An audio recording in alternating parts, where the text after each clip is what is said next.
കുവൈറ്റിലെ പെട്രോളിയം മേഖലയിൽ പ്രവർത്തിക്കുന്ന മാർക്ക് ടെക്നോളജീസ് കമ്പനിയുടെ ഇന്റഗ്രേറ്റഡ് മാനേജ്മെന്റ് സിസ്റ്റത്തിന് ബ്യൂറോ വെരിറ്റാസ് അംഗീകാരം ലഭിച്ചു. എണ്ണ ഉൽപ്പാദന മുന്നൊരുക്കം, പമ്പിംഗ് സിസ്റ്റം, എണ്ണവാതക പൈപ്പ് ലൈനുകൾ സ്ഥാപിക്കൽ, ഫെസിലിറ്റി ഷട്ട്ഡൌൺ തുടങ്ങിയ മേഖലകളിൽ കുവൈറ്റ് ഓയിൽ കമ്പനിക്കായുള്ള അനുബന്ധ സേവനങ്ങളിലൂടെ ശ്രദ്ധയാകർഷിച്ച മാർക്ക് ടെക്നോളജീസിന് നേരത്തെ ISO അംഗീകാരം ലഭിച്ചിരുന്നു. ബ്യൂറോ വെരിറ്റാസ് അംഗീകാരം പ്രോജക്ട് പ്രവർത്തനങ്ങളുടെ കാര്യക്ഷമമായ നടത്തിപ്പിന് കൂടുതൽ ആത്മവിശ്വാസം നൽകുന്നതായി കമ്പനി CIO സുരേഷ് പിള്ള വാർത്താസമ്മേളനത്തിൽ പറഞ്ഞു. കുവൈറ്റ് ഗൾഫ് ഓയിൽ കമ്പനിയുടെ വഫ്ര, ഖഫ്ജി എന്നിവിടങ്ങളിലെ പ്രവൃത്തി കരാർ കമ്പനിക്ക് ലഭിച്ചതായി finance and admin director Pratap അറിയിച്ചു. Bureau veritas certification manager Sivakumar അയ്യരും വാർത്താസമ്മേളനത്തിൽ സംബന്ധിച്ചു. കേരള സാഹിത്യ അക്കാദമി ഖത്തറിലെ ഫ്രണ്ട്സ് കൾച്ചറൽ സെന്ററുമായി സഹകരിച്ച് നടത്തുന്ന സാഹിത്യ ശില്പശാല അക്ഷരപ്രവാസം 2014 നാളെ ദോഹയിൽ നടക്കും. 3 ദിവസം നീണ്ടു നിൽക്കുന്ന ശില്പശാലയിൽ M. മുകുന്ദൻ, പെരുമ്പടവം ശ്രീധരൻ, അക്ബർ കക്കട്ടിൽ, PK പാറക്കടവ്, ജോസ് പനച്ചിപ്പുറം തുടങ്ങിയവർ സംബന്ധിക്കും. ഇന്ത്യക്ക് പുറത്തു നടക്കുന്ന കേരള സാഹിത്യ അക്കാദമിയുടെ ആദ്യ ശില്പശാലയാണിത്. നാളെ വൈകിട്ട് 6:30 FCC ഓഡിറ്റോറിയത്തിൽ M. മുകുന്ദൻ ശില്പശാല ഉദ്ഘാടനം ചെയ്യും. പരിപാടിയുടെ ഭാഗമായി വെള്ളിയാഴ്ച രാവിലെ 8:30 നടക്കുന്ന കുട്ടികളുടെ സാഹിത്യ ക്യാമ്പിൽ ഖത്തറിലെ വിവിധ സ്കൂളുകളിൽ നിന്ന് തിരഞ്ഞെടുത്ത 100 വിദ്യാർത്ഥികൾ പങ്കെടുക്കും. ഏപ്രിൽ 27 ശനിയാഴ്ച വൈകിട്ട് 7 മണിക്ക് ഖത്തർ ചാരിറ്റി ഓഡിറ്റോറിയത്തിൽ നടക്കുന്ന സാംസ്കാരിക പൊതുസമ്മേളനത്തോടെയാണ് ശില്പശാലയ്ക്ക് തിരശ്ശീല വീഴുക. ഫുട്ബോളിൽ ഇന്ത്യ കാര്യമായ നേട്ടങ്ങൾ കൈവരിക്കാത്തതിന് പ്രധാന കാരണം സർക്കാരിന്റെ വീഴ്ചയാണെന്ന് മുൻ Santosh trophy Kerala captain A. Najimuddeen. Super league വരുന്നത് ഫുട്ബോളിന്റെ കാര്യത്തിൽ പ്രതീക്ഷ വർദ്ധിപ്പിക്കുന്നതായും അദ്ദേഹം പറഞ്ഞു. ലോകരാജ്യങ്ങൾക്കിടയിൽ ഇന്ത്യൻ ഫുട്ബോളിന് ഇടം ലഭിക്കാതെ പോയതിന്റെ പ്രധാന ഉത്തരവാദിത്വം സർക്കാരിനാണെന്നും അടിസ്ഥാന സൗകര്യങ്ങളുടെ പ്രശ്നമാണ് ഇന്ത്യൻ ഫുട്ബോൾ അനുഭവിക്കുന്ന പ്രധാന വെല്ലുവിളിയെന്നും മുൻ Santosh trophy Kerala captain A. Najimuddeen പറഞ്ഞു. ഗൾഫ് രാജ്യങ്ങളിലെ ഫുട്ബോൾ കളിക്കുള്ള സൗകര്യങ്ങളുമായി താരതമ്യം ചെയ്യുമ്പോൾ കേരളത്തിലെ സൗകര്യങ്ങൾ വളരെ പിറകിലാണ്. ഇവിടുത്തെ ഗ്രൗണ്ട് കണ്ടീഷനും ചെറിയ കുട്ടികളുടെ ഈ ഫുട്ബോളിനോടുള്ള ആവേശവും കണ്ടപ്പോഴത്തേക്ക് നമ്മളെ നാട്ടിൽ അങ്ങനൊന്നും ഇല്ല. ഈ ഗ്രൗണ്ടിൻ്റെ കാര്യം മെയിനായിട്ട് ബേസിക്കായിട്ട് കുട്ടികൾക്ക് വേണ്ട ഗ്രൗണ്ടാണ്. താല്പര്യമുള്ള ഒരുപാട് പേരൻസ് ഉണ്ട്, പക്ഷേ അവർക്ക് വേദികളില്ല. സൂപ്പർ ലീഗ് വരുന്നത് ഫുട്ബോളിന് ഗുണം ചെയ്യും. പക്ഷേ കൂടുതൽ പരിഗണന ഇന്ത്യക്കാർക്ക് നൽകിയെങ്കിൽ മാത്രമേ ഫലം ലഭിക്കുകയുള്ളൂവെന്നും അദ്ദേഹം കൂട്ടിച്ചേർത്തു. ഇന്ത്യക്കാരായ കളിക്കാർക്ക് കൂടി അതിനുള്ള അവസരങ്ങൾ കൊടുക്കണം. കൊടുത്ത് കളിപ്പിച്ച് കൊണ്ടുവന്നാൽ വളരെ ചെറുപ്പത്തിലേ അവരെ കണ്ടുപിടിച്ച് അവരെ കൂടി ടീമിൽ ഉൾപ്പെടുത്തിയാൽ തീർച്ചയായിട്ടും നന്നായി വരുമെന്നാണ് എൻ്റെ പ്രതീക്ഷ. 1979 നജിമുദ്ദീൻ കേരള സന്തോഷ് ട്രോഫി ടീം ക്യാപ്റ്റനായത്. ദുബായിലുള്ള മകളുടെ അടുത്ത് സന്ദർശനത്തിന് എത്തിയതായിരുന്നു അദ്ദേഹം. Haris Arikkulam, media 1, Dubai. ആദ്യ ഒമാൻ പ്രീമിയർ ക്രിക്കറ്റ് ടൂർണമെന്റിൽ മലയാളിയുടെ ടീമിന് കിരീടം. കോഴിക്കോട് പുതിയറ സ്വദേശി മോഹൻദാസിന്റെ ഉടമസ്ഥതയിലുള്ള പാസേജ് ടു ഇന്ത്യ എന്ന ടീമാണ് പ്രീമിയർ കപ്പ് സ്വന്തമാക്കിയത്. അമീറാത്തിൽ നടന്ന വാശിയേറിയ ഫൈനലിൽ റാഹ ക്രിക്കറ്റ് ടീമിനെ 34 റൺസിന് തോൽപ്പിച്ചാണ് മോഹൻദാസിന്റെ ഉടമസ്ഥതയിലെ പാസേജ് ടു ഇന്ത്യ പ്രഥമ പ്രീമിയർ കപ്പിൽ മുത്തമിട്ടത്. 30 ഓവറിന്റെ നോക്കൌട്ട് മത്സരത്തിൽ 7 വിക്കറ്റ് നഷ്ടത്തിൽ 245 റൺസാണ് PTI നേടിയത്. മറുപടി ബാറ്റിംഗിനിറങ്ങിയ റാഹയ്ക്ക് 211 റൺസ് എടുക്കാനേ കഴിഞ്ഞുള്ളൂ. മലയാളിയുടെ ഉടമസ്ഥതയിലുള്ള ടീമാണെങ്കിലും ടീമിൽ പേരിനൊരു മലയാളി മാത്രമേ ഉള്ളൂ. പാകിസ്ഥാൻ സ്വദേശികളാണ് ടീമിന്റെ ക്യാപ്റ്റൻ ഉൾപ്പെടെയുള്ള കരുത്തരായ കളിക്കാർ. മലയാളികൾ കിട്ടാനില്ല. നല്ല പ്ലേയേഴ്സൊക്കെ അവിടെ തന്നെ ഇഷ്ടംമാതിരി they make lot of money, അവിടെ നല്ല പൈസ ഉണ്ടാക്കുന്നുണ്ട്. അപ്പോൾ അതുകൊണ്ട് ആൾക്കാർ ഇവിടെ വരാനും പിന്നെ ഇവിടെ വന്നു കഴിഞ്ഞാൽ യങ് സ്റ്റേഴ്സിന് പിന്നെ ഇവിടെ ചാൻസ് കിട്ടില്ല.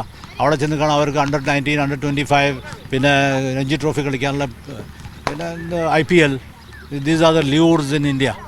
രഞ്ജി താരങ്ങളായ ഗുജറാത്തിലെ ആഹത് മലിക്, മെഹുൽ പട്ടേൽ, ജോഷിൽ സുഗാനി എന്നിവർ ടീമിലുണ്ട്. സുഫിയാനാണ് ടീമിലെ ഒമാനി സാന്നിധ്യം. ഓൾറൗണ്ടർ മുഹമ്മദ് സയ്യിദിന്റെ മികവിലായിരുന്നു ടീം കപ്പ് നേടിയത്. ഫൈനലിൽ 60 റൺസ് എടുത്ത സയ്യിദ് 3 വിക്കറ്റും നേടി. അഫ്ഗാൻ വംശജനായ ബിലാൽ ഖാൻ ടൂർണമെന്റിൽ 33 വിക്കറ്റ് നേടി ബൗളിംഗ് കരുത്തായി. ടീം ക്യാപ്റ്റൻ ആമിർ അലിയും ആമിർ ഖലീലും ഒമാൻ ദേശീയ ടീമിലെ കൂടി കളിക്കാരാണ്. ക്രിക്കറ്റിന് ഇനിയും വേണ്ടത്ര വേരോട്ടമില്ലാത്ത മണ്ണിൽ നേട്ടത്തിന്റെ പുതിയ ഇന്നിംഗ്സുകൾ സ്വപ്നം കാണുകയാണ് മോഹൻദാസും കളിക്കാരും. Shinu Shamsuddeen, media 1, Muscat. ജിദ്ദയിൽ മലയാളി വിദ്യാർത്ഥിയെ കാണാതായതായി പരാതി. ജിദ്ദ ഇന്റർനാഷണൽ ഇന്ത്യൻ സ്കൂൾ 8ാം തരം വിദ്യാർത്ഥി ബിനാസ് നാസറിനെയാണ് ഇന്നലെ രാത്രി മുതൽ കാണാതായതെന്ന് പിതാവ് നാസർ പോലീസിൽ പരാതി നൽകി. മഹജർ ഗുലയിൽ താമസിക്കുന്ന ബിനാസ് ഇന്നലെ രാത്രി പുറത്തുപോയ ശേഷം തിരിച്ചു വന്നില്ലെന്നാണ് പിതാവ് നാസർ പറയുന്നത്. ഈജിപ്തിലെ പട്ടാള ഭരണകൂടം തടവിലാക്കിയ Al Jazeera Arabic channel reporter Abdullah Al Shami ജയിലിൽ നിരാഹാരം തുടങ്ങി. മകന്റെ മോചനം ആവശ്യപ്പെട്ട് മാതാവ് സുരയ്യ അൽ ഷൈമി ദോഹയിൽ വാർത്താസമ്മേളനം നടത്തി.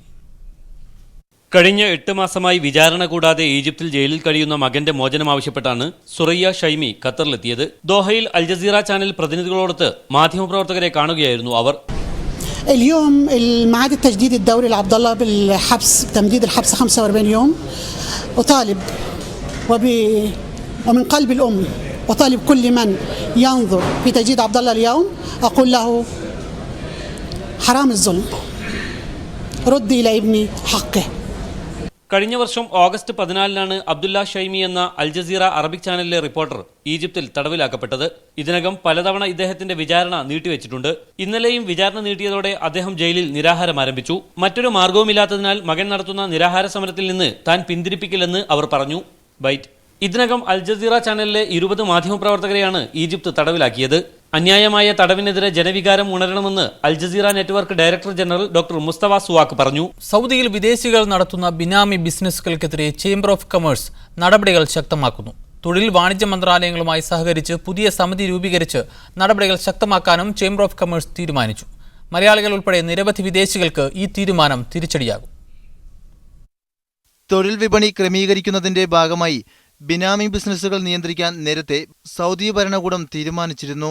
ഇതിനായി പ്രത്യേക നിയമം കൊണ്ടുവന്നിരുന്നു. ഇതിന്റെ അടിസ്ഥാനത്തിലാണ് നടപടി കർശനമാക്കാൻ തീരുമാനിച്ചത്. പുതുതായി ചുമതലയേറ്റ ചേംബർ ഓഫ് കൗൺസിൽ ഡയറക്ടർമാരോട് ഈ വിഷയത്തിൽ സ്വീകരിക്കേണ്ട നടപടികളെക്കുറിച്ച് നിർദ്ദേശങ്ങൾ സമർപ്പിക്കാൻ ആവശ്യപ്പെട്ടിട്ടുണ്ട്. മെയ് ആദ്യവാരത്തിൽ ചേംബർ പ്രതിനിധികൾ നിർദ്ദേശങ്ങൾ സമർപ്പിക്കും. ഇതിനുശേഷമാണ് നടപടികളുമായി മുന്നോട്ട് പോകുക. സൗദി പൗരന്റെ പേരിൽ പണമിറക്കി അദ്ദേഹത്തിന് നിശ്ചിത പണം നൽകുന്ന രീതിയിലാണ് ചെറുകിട സ്റ്റേഷനറികൾ നടത്തുന്നവരടക്കം കച്ചവടം നടത്തുന്നത്. സൗദി പൗരന്മാർ ജോലി ചെയ്യാത്ത ഇത്തരം 2.5 ലക്ഷത്തോളം ചെറുകിട സ്ഥാപനങ്ങൾ ഉണ്ടെന്നാണ് കണക്ക്. മലയാളികൾ ഉൾപ്പെടെ നടത്തുന്ന ഇത്തരം സ്ഥാപനങ്ങൾക്കെതിരെ സ്വീകരിക്കുന്ന നടപടികൾ വലിയ പ്രയാസങ്ങൾ സൃഷ്ടിക്കും. ഇത്തരമൊരു സംഭവം ഇവിടെ നടപ്പിലായി കഴിഞ്ഞാൽ ഏറ്റവും കൂടുതൽ ബാധിക്കുക നമ്മുടെ മലയാളി സമൂഹത്തെയായിരിക്കും. കാരണം 10,000-കണക്കിന് പേർ ഇത്തരത്തിലുള്ള ചെറുകിട സംവിധാനങ്ങളുമായി ഇപ്പം സൗദി അറേബ്യയുടെ വിവിധ ഭാഗങ്ങളിൽ കഴിയുന്നുണ്ട്. കേരളത്തെ സംബന്ധിച്ചിടത്തോളം അത് ഒരു വൻ പ്രതിസന്ധിയിലേക്ക് കാര്യങ്ങൾ എത്തിക്കുന്ന കാര്യത്തിൽ യാതൊരു സംശയവുമില്ല. ബിനാമി ബിസിനസ് നടത്തുന്ന ഇത്തരം സ്ഥാപനങ്ങളുടെ ഉടമകളായി രേഖപ്പെടുത്തിയ സൗദി പൗരനെ വിളിച്ചുവരുത്തി ഇതിൽ നിന്ന് പിന്മാറാൻ ആവശ്യപ്പെടുമെന്ന് കിഴക്കൻ പ്രവിശ്യയിലെ ചേംബർ മേധാവിയായി തിരഞ്ഞെടുക്കപ്പെട്ട അബ്ദുറഹ്മാൻ അൽ ഉഷൈത്താൻ കഴിഞ്ഞ ദിവസം പറഞ്ഞിരുന്നു. നിയമം കർശനമാക്കിയാൽ വൻ പ്രത്യാഘാതങ്ങളാണ് മലയാളികൾ ഉൾപ്പെടെയുള്ള ആയിരങ്ങൾ നേരിടേണ്ടി വരിക. Media 1 Riyadh. ഈ വിഷയമാണ് ന്യൂസ് മിഡിൽ ചർച്ച ചെയ്യുന്നത്. ചർച്ചയിൽ നമ്മോടൊപ്പമുള്ളത് ശ്രീ ഷിഹാബ് കൊട്ടുകാട്, നോർക്ക ജനറൽ കൺസൾട്ടൻ്റാണ്. ഒപ്പം Shri Balachandran Nair, general secretary NRK welfare forum Riyadh. ഇരുവരും സൗദിയിൽ നിന്നും സ്കൈപ്പിൽ നമ്മോടൊപ്പം ചേരുന്നു. ആദ്യം ശ്രീ ഷിഹാബ് കൊട്ടുകാടിലേക്ക്. ഷിഹാബ്, നേരത്തെ തന്നെ സൗദിയിൽ സ്വദേശിവൽക്കരണത്തിൻ്റെ ഭാഗമായി തൊഴിൽ രംഗത്തും മറ്റു രംഗത്തുമൊക്കെ ഒരുപാട് പരിഷ്കരണ നടപടികൾ ഉണ്ടായിക്കൊണ്ടിരിക്കുന്നുണ്ട്. അതിൻ്റെ ഒരു തുടർച്ചയായി തന്നെയാണോ ഈ പുതിയ പരിഷ്കാരത്തെയും നാം മനസ്സിലാക്കേണ്ടത്? തീർച്ചയായിട്ടും സൗദി അറേബ്യയിൽ തൊഴിൽ മേഖല അന്താരാഷ്ട്ര മേഖലയിൽ വളരെയധികം പ്രാധാന്യത്തോടുകൂടി ഈ രാജ്യത്തെ രാജ്യാന്തര രീതിയിൽ വളരെ പ്രസക്തമായ രീതിയിൽ നല്ലൊരു നിയമം കൊണ്ടുവന്നുകൊണ്ട് തൊഴിൽ മേഖല പരിശുദ്ധമാക്കുന്നതിന് വേണ്ടി അവിടെയുള്ള ഒരുപാട് മറ്റ് പ്രവണതകൾ അവസാനിപ്പിക്കാൻ വേണ്ടി ഈ ഗവൺമെന്റ് കൊണ്ടുവന്ന നിയമങ്ങളുടെ ഭാഗമായിട്ടാണ് ഈ ഒരു വിഷയവും നമ്മൾ ഇപ്പോൾ പരിഗണിക്കപ്പെടുന്നത്. കാരണം നിതാക്കാത്ത് എന്ന് പറയുന്നത് തൊഴിൽ മേഖല പരിശുദ്ധമാക്കുക എന്നുള്ള തരംതിരിക്കുക എന്നുള്ള ഒരു കാര്യമായിരുന്നു. അത് വന്നപ്പോൾ ആദ്യം നമ്മൾ പറഞ്ഞു ഇവിടെ എല്ലാവരും തിരിച്ചയക്കുമെന്ന് പറഞ്ഞു. ഏകദേശം നമ്മൾ കണ്ടത് കേരളം, ഫോർ എക്സാമ്പിൾ കേരളം എടുക്കുകയാണെങ്കിൽ ഇന്ത്യൻ എംബസി കോൺസുലേറ്റ് ജിദ്ദയിലും റിയാദിലുമായിട്ട് ദമ്മാം പ്രോവിൻസ് എല്ലാം കൂടി ഏകദേശം 5000 താഴെ മാത്രമാണ് EC ഇഷ്യൂ ചെയ്തത്. അതില് കുറച്ച്, അതായത് 15 ലക്ഷത്തോളം ഇന്ത്യക്കാർ മാത്രം ഇവിടെ നിയമാനുസൃതം മാറുന്നതിനും തൊഴിൽ മേഖല കൂടുതൽ ശക്തമാവുകയാണ് ചെയ്തത്. വളരെ കുറഞ്ഞ ആൾക്കാർ മാത്രമാണ് തിരിച്ചു പോയിട്ടുള്ളത് എന്ന് നമ്മൾ മനസ്സിലാക്കുക. പക്ഷെ അതോടൊപ്പം തന്നെ ഇന്ത്യക്കാരുടെ എണ്ണം കൂടുകയാണ് അതിനുശേഷം ചെയ്തത്. പക്ഷെ ഈ ഒരു ആശങ്ക ഇപ്പോൾ തൊഴിൽ മേഖലയിലുണ്ടായ ഈ ഒരു ആശങ്ക പറയപ്പെടുന്ന വളരെ ചർച്ചയ്ക്കെടുക്കേണ്ട ഒരു വിഷയമാണ്. എങ്കിൽ പോലും ഈ നിയമങ്ങൾ വർഷങ്ങളായ, എത്രയോ വർഷങ്ങൾക്ക് മുമ്പ് നിലയിൽ വന്ന ഒരു നിയമമാണ്. പക്ഷെ അത് അവര് വളരെ ലാഘവത്തോടെയാണ് അത് കണ്ടിരുന്നത്. ഇപ്പോഴത് ശക്തമായ രീതിയിൽ അതിന്റെ നിയമങ്ങൾ നടപടികൾ സ്വീകരിച്ചുകൊണ്ട് മുന്നോട്ട് പോകുമ്പോൾ തീർച്ചയായിട്ടും ആ മേഖലയും ഇവിടുത്തെ രാജ്യത്തിന്റെ നിയമം അനുസരിച്ച് എല്ലാവരും പ്രവർത്തിക്കേണ്ടത് ഓരോ പൗരനും, പ്രത്യേകിച്ച് ഇന്ത്യക്കാർ, കേരളക്കാര് തീർച്ചയായിട്ടും ഈ രാജ്യത്തിന്റെ നിയമങ്ങൾ പാലിച്ചുകൊണ്ട് മുന്നോട്ട് പോകേണ്ടത് നമ്മുടെയും കടമയാണ്. ഈ അത് നമ്മുടെ ഇക്കാമയ്ക്ക് തന്നെ പറയുന്നുണ്ട്. പക്ഷെ ഈ വിഷയം തീർച്ചയായിട്ടും ചർച്ചയ്ക്ക് എടുക്കുമ്പോൾ നമ്മൾ മനസ്സിലാക്കേണ്ടത് ഒരു വലിയൊരു പ്രത്യാഘാതം ഉണ്ടാകാൻ പോകുന്നു എന്നുള്ള ഒരു ആശങ്കയുണ്ട്. പക്ഷെ ഇപ്പോൾ നിതാഖാത്ത് വന്നതിന് ശേഷം ഒരുപാട് നിയമാനുസൃതമായ ഒരുപാട് കാര്യങ്ങളുണ്ട്. പല തൊഴിൽ കടകളും സ്ഥാപനങ്ങളും ഒക്കെ ഇവിടുത്തെ നിയമത്തിന്റെ പരിമിതിക്കുള്ളിൽ നിന്നുകൊണ്ട് തന്നെ ലീഗലൈസ് ചെയ്തു കഴിഞ്ഞിട്ടുണ്ട്. അപ്പൊ അതുകൊണ്ട് വലിയൊരു ആശങ്കയ്ക്ക് വക എനിക്ക് തോന്നുന്നില്ല ഉണ്ടാവാൻ സാധ്യതയുണ്ട് എന്നുള്ളത്. ശ്രീ ബാലചന്ദ്രൻ നായർ, എന്തായിരിക്കും ഈ ഒരു നിയമം ഇങ്ങനെ ഇപ്പോൾ ചേംബർ ഓഫ് കൊമേഴ്സ് സൂചിപ്പിക്കുന്നത് പോലെ കർശനമാക്കിയാൽ ഉണ്ടാകുന്ന ഒരു അനന്തര ഫലം എന്തായിരിക്കും? പ്രത്യേകിച്ചും ചെറുകിട മേഖലയിൽ ചെറിയ ചായക്കട തൊട്ട് സൂപ്പർ മാർക്കറ്റ് വരെയുള്ള വലിയ ബിസിനസ് സംരംഭങ്ങൾക്ക് വരെ ഈ നിയമം, ഈ നടപടികൾ ബാധകമാക്കാൻ പോവുകയാണ്. അങ്ങനെയാണെങ്കിൽ എന്തായിരിക്കും ഒരു അനന്തര ഫലം, പിന്നെ പ്രത്യേകിച്ചും മലയാളികൾ ഉൾപ്പെടെയുള്ള വ്യവസായികൾക്ക്? ഇതില് നിങ്ങൾ ആദ്യം പരാമർശിച്ച ഒരു കാര്യം തന്നെ ഇത് എടുക്കട്ടെ. തീർച്ചയായിട്ടും നിതാഖത്തുമായി ഇതിന് ബന്ധമുണ്ട്.